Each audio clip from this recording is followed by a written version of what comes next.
Hello everybody, and welcome back to another Ayoto Corporation video.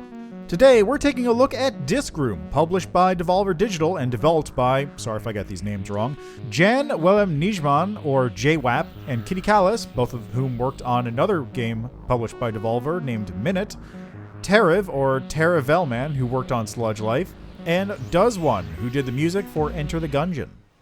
I kind of wish they had a studio name of some kind so I didn't have to say all of their names individually, but failing that, I'll just have to suck it up and shorten it to something catchy and more memorable, like the DJ TK crew. That one's free, you're welcome. Anyway, the game is $15 and it's an odd combination of action bullet hell style gameplay with puzzle elements. I know that's a weird combination, but let me explain.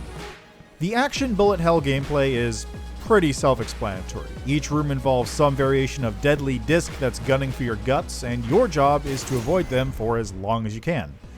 You have a number of abilities that you unlock over the course of the game to help you survive, the first being a dash that makes you temporarily invulnerable, which is the only other button you're going to touch apart from your direction keys, really. However, the puzzle room aspect is one that's probably not as evident from the trailers and promo material. First, I should make a quick note that the game's room structure is closer to a level select than something like, say, Binding of Isaac or Enter the Gungeon. You don't venture through rooms one after another. Instead, you select a room to enter and survive as long as you can in that room or complete other objectives.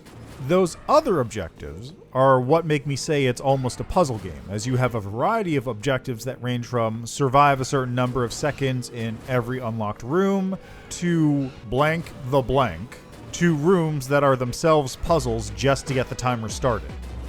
That's not even talking about the rooms where you have to figure out what you need to do to get a specific kind of disc to spawn just so you can die to it.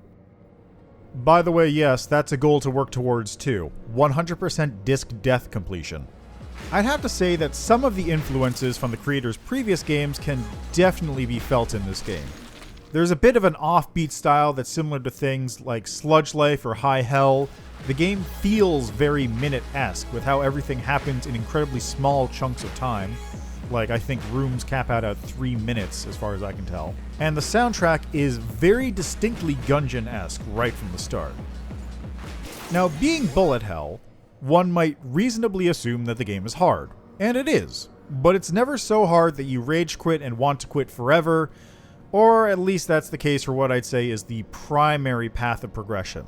Dying in one room might give you the disc death number that you need to unlock another room, and surviving longer in one room might make up for another room where you died too quickly, in adding up to unlocking a third room, which has an unlock requirement of surviving for a certain amount of time across a specific zone. And given that everything is split up into small chunks of room, every death is instants away from a new attempt, and never more than a handful of seconds from where you made it last time. Now, for people who might be worried that the game's too difficult, even with all of that said, the game offers a wide variety of options and accessibility settings that, in some case, I might even say go too far.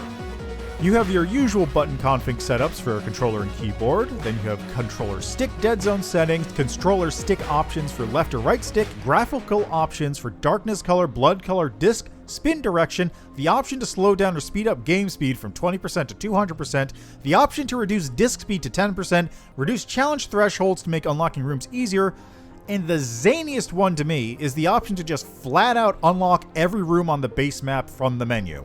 And none of this, as far as I can tell, is penalized. If you use the options that slow down the game, then you get a little asterisk next to your time when looking at the room, but it doesn't appear to block any kind of progression at all. Granted, using that option doesn't unlock every room. There are a few hidden secret rooms that are closed off in the corners, but the vast majority of the map can be accessed from second one on the menu. Now, would I say it's worth the $15? Yes, definitely.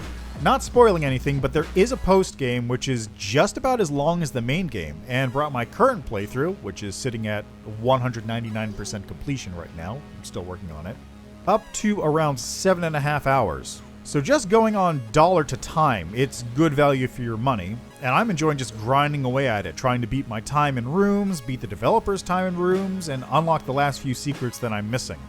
It's a game I definitely think is addictive for other people who enjoy the sort of zen of a constant stream of deaths and retries. There is a bit of story sprinkled throughout the game. It's told through sort of comic book sequences at various points, through codex entries for the various discs you die to, and through a small text blurb on the menu, but it's not really put forward as a major thing for the most part. You can just plow through the game seeing only the occasional comic book cutscene thing. If you want to see more of the gameplay in action, then check out the long look companion video to this one to get a feel for how it plays. It'll be right here on the screen and linked in the description down below. Otherwise, thanks for stopping by. Feel free to leave a like, comment, subscribe, and check out our other videos. And we'll see you next time.